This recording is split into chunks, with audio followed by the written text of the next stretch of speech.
আপনি প্রচন্ড অভাবে আছেন, তিনটি আমল করুন, আপনার অভাব দূর হয়ে যাবে। আপনার রিজিকের মধ্যে সংকট দেখা দিয়েছে, তিনটি কাজ করেন, আল্লাহ আপনার রিজিকের অভাবকে দূর করে দিবেন, এত বেশি কল্যাণ আপনাকে দান করবেন, আপনি নিজেই অবাক হয়ে যাবেন। নাম্বার 1 হচ্ছে, আপনি যখনই দেখবেন আপনার অভাব দেখা দিয়েছে, আপনি রোজা রাখার চেষ্টা করবেন। সপ্তাহে 2 দিন, সোমবার, শুক্রবার, বৃহস্পতিবার আপনি রোজাগুলো রাখার চেষ্টা করবেন। আইয়ামের বীজের রোজাগুলো রাখার চেষ্টা করবেন।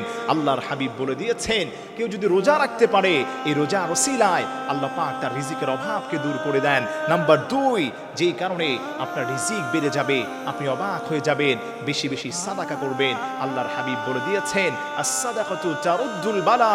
আল্লাহর কোনো গোলাম যদি সাদাকা বেশি বেশি করতে পারে, আল্লাহ পাক রব্বুল আলামিন ওই গোলামটাকে গায়েব থেকে এত বেশি রিজিক দান করেন, ওই গোলামটা নিজেই অবাক হয়ে যায়। নাম্বার 3, যেই কাজটা করার কারণে আল্লাহ পাক আপনাকে এত বেশি রিজিক দান করবেন, আপনি খেয়ে শেষ করতে পারবেন না, সেই 3 নম্বর আমল হলো তাহাজ্জুদের সালাত আদায় করা।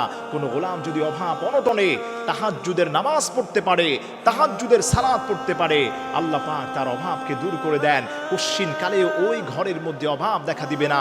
তাই আসেন আমরা এই ছোট্ট আমলটি করার চেষ্টা করি, আল্লাহ পাক আপনাকে অবিস্মরণীয় ফলাফল দান করবেন, যা দেখে আপনি নিজেই অবাক হয়ে যাবেন।